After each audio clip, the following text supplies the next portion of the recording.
Class of Action X Danjen Kopassus geruduk KPU gugat kecurangan pemilu sosok loyalis Prabowo. Ex Danjen Komando Pasukan Khusus Kopassus Maijen Purn Sunarko memimpin demonstrasi di depan Komisi Pemilihan Umum KPU Menteng, Jakarta Pusat, Senin tanggal 18 Maret tahun 2024. Sunarko memimpin 300 massa menyoroti pelaksanaan pemilu, terutama Pilpres 2024 yang dinilainya mengandung kecurangan. Kami datang kemari untuk menyampaikan aspirasi, kata Sunarko. Dia pun tuntutan yakni kecurangan pemilu, usut nepotisme sebelum pemilu, mentut hak angket digulirkan. Siapakah Sunarko? Dia kelahiran Medan, Sumatera Utara, tanggal 1 Desember tahun 1953 silam.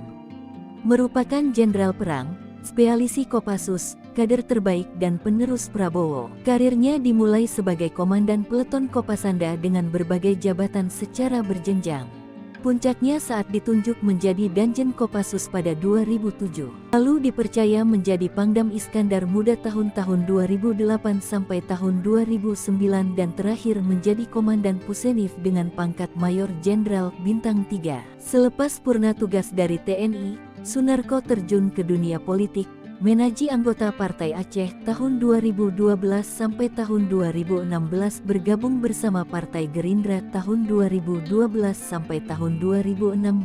Lalu bergabung dengan Partai Nangro Aceh sejak 2017 hingga sekarang. Tercatat, Sunarko sempat menjadi loyalis Prabowo Subianto pada Pilpres 2019 lalu saat berhadapan dengan Jokowi. Di balik karirnya yang cemerlang, Sunarko sempat tersandung kasus dugaan kepemilikan senjata api ilegal, dituding makar hingga ditahan Pusat Polisi Militer Puspom TNI di Rutan Pom Guntur, Jakarta Selatan. Rekan sejawatnya, Panglima TNI, Marsikal Hadi Cahyanto dan Menteri Koordinator Bidang Kemaritiman Luhut Binsar Panjaitan mengajukan permohonan penangguhan penahanan ke Mabes Polri. Selanjutnya, Sunarko pun dibebaskan. Setelah sekian lama tak ada kabarnya, kini Sunarko kembali tampil ke publik dan menjadi pendukung Anies Baswedan dalam pemilu 2024.